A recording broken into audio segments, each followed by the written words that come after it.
আসবে।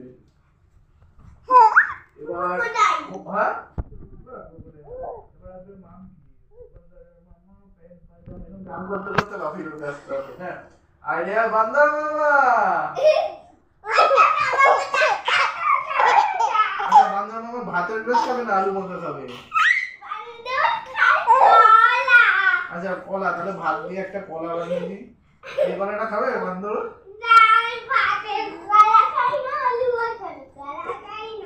কি রে কলা, কিছু তো একটা নিতে হবে। ভাত আর আলু মজা মিলিয়ে একটা কলা বানিয়ে দিই। দিদির গলার উপরে হাত কেন? হ্যাঁ দিদি, হ্যাঁ চল দিদিকে পড়তে দে। আইচিকু দিদিকে পড়তে দাও।